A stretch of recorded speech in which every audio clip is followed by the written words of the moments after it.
আসসালামু আলাইকুম। আমরা এখন XG955 এর নতুন মডেলের গাড়িটা এখন ফুয়েল ফিল্টারটা আপনার হলো চেঞ্জ করতেছি। তো আমাদের 100 আওয়ার্স সার্ভিস একটা আছে, সেই সার্ভিসটা এখন করতেছি।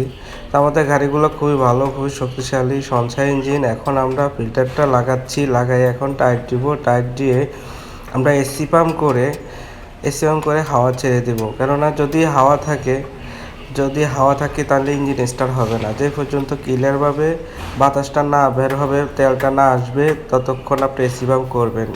যখন বাতাসটা আসবে তখন আস্তে আস্তে এসি পাম্পটা ওভারপ্রুফ ইঞ্জিনটা টাইট দিবেন। এখন আমরা মোবিলটা চেঞ্জ করছি, ডেকনারটা খুলে মোবিলটা এখন চেঞ্জ করতেছি।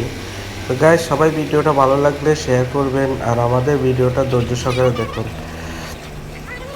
আমাদের কাজগুলো ধৈর্য সহকারে দেখুন। আমরা এখন মোবিল ফিল্টার খুলতেছি। মোবিলটা খুলে এখন মোবিল দিয়ে আপনার হলো এখনই মোবিল দিয়ে আমরা এখন মোবিল ফিল্টারটা লাগাবো।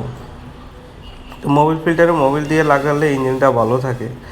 এখন আমরা ট্রান্সমিশন অয়েলটা ছেড়ে দিব। ট্রান্সমিশন অয়েল আমাদের 100 আওয়ারে চেঞ্জ করতে হয়। এটার ভিতরে যে ময়লা আবর্জনা আছে সব বেড়ে যাবে এই তেলগুলা। তাই আমাদের কোম্পানি 100 আওয়ারে সবগুলা চেঞ্জ করার মানে হলো ভিতরে আবর্জনা যেগুলো আছে সব পরিষ্কার হয়ে যাবে।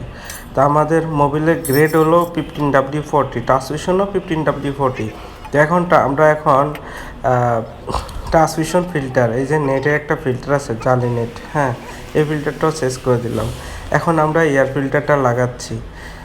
এখন প্রাইমারি এয়ার ফিল্টারটা লাগাচ্ছি। আমাদের এয়ার ফিল্টারের পার্ট নাম্বার দেওয়া আছে গায়ে, খোদাই করা। তো এই গাইস, এগুলা একদিন পর পর ওয়াশ করা লাগে এয়ার ফিল্টার।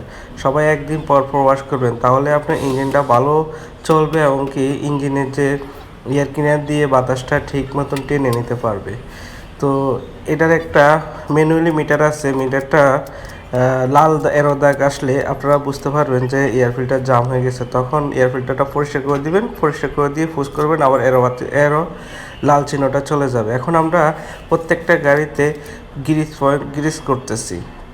তো গাইস দেখেন, আমাদের গাড়ি কমপ্লিট। এখন আমি হাইড্রোলিক সিস্টেমটা দেখেন, আমাদের এখানে প্রত্যেকটা একটা শীট দেওয়া আছে। সার্ভিস কত দিন পর পর করতে হয়, কত আওয়ার্স পর পর কোনটা শেষ করতে হয়। এখন আমরা গাড়ি সম্পূর্ণ স্টার্ট দিয়ে এখন গাড়িটা চেকিং করতেছি। তো গাইস, সবাই ভিডিওটা ধৈর্য সহকারে দেখেন আমাদের এখন হাইড্রোলিক সিস্টেমটা ওকে শক্তিশালী আছে কি না এগুলো আমরা চেক করে কাস্টমারকে বুঝিয়ে দিয়ে দিব। তারপরে আমরা চলে যাব ঢাকার উদ্দেশ্যে। এখন দেখেন, আমাদের গাড়ি ইনশাল্লাহ শক্তি খুব ভালো, নতুন গাড়ি খুবই ভালো শক্তিশালী। তো এই গাড়িগুলো আমরা আবুল খাইরে দিয়েছি, আজ পর্যন্ত কোনো প্রবলেম হয়নি। তো আমাদের গাড়িগুলো স্মুথ ভালোভাবে চলে। তো এখন আসি শাসিমি রেডিমেক্স। এটা হলো আপনার হলো ময়মনসিংহ ত্রিশাল অবস্থিত। এখন আমাদের গাড়িগুলো দেখেন লোড নিচ্ছে। তো সবাই ভিডিওটা বেশি করে শেয়ার করবেন আর কমেন্ট করে জানাবেন